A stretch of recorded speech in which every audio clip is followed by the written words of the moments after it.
Hello viewers. Welcome to the Java mini tutorial on Java record class. What is meant by record classes in Java? Record classes were introduced in Java 14 as a preview feature and became a standard feature in Java 16. They provide a concise way to declare classes that are meant to primarily store data. Records are immutable, meaning their fields cannot be changed once the object is created. The primary use of record classes includes the ideal usage on data-centric applications, where the primary purpose of a class is to hold data without requiring complex behavior. They eliminate boilerplate code typically associated with traditional Java classes. Compact syntax is the main key feature of record class.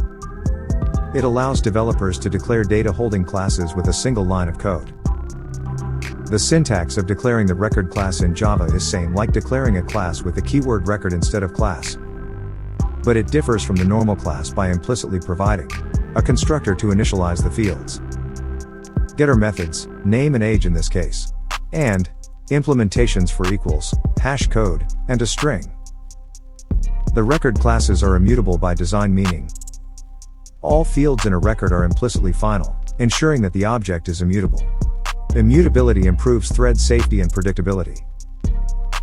The compiler automatically generates methods for canonical constructor that matches the fields declared in the record. Getters, named after the fields, but without the get prefix. Equals and hashCode, based on the field values. toString, provides a string representation of the record. Also, it offers built-in serialization. Records are serializable if all their components are serializable. The primary use cases of record class are DTO, since records are ideal for representing lightweight, immutable data transfer objects between different application layers. Configuration objects, records can store configuration data in a structured and concise way. API responses, since it simplify handling of JSON or XML responses from REST APIs by mapping them to record classes. Key value pairs, which replace simple map entries with structured key value pair records.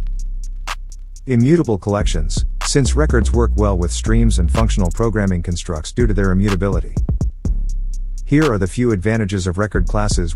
1. Reduces boilerplate by eliminating the need to manually write constructors, getters, and implementations for equals, hashCode, and a string. 2. Improves code readability with compact declarations. Records make the purpose of the class more evident. 3. Encourages immutability since it ensures immutability by default, leading to safer and more predictable code. 4.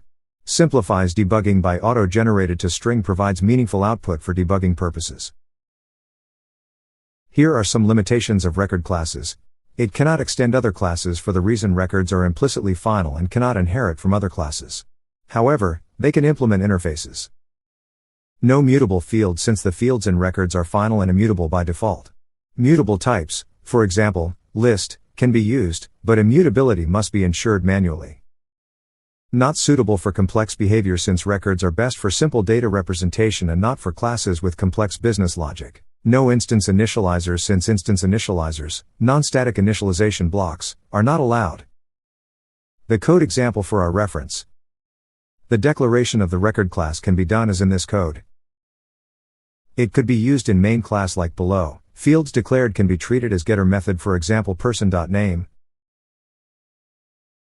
The custom constructor example is like below. It overrides the normal behavior provided by Java, and you could add your code here.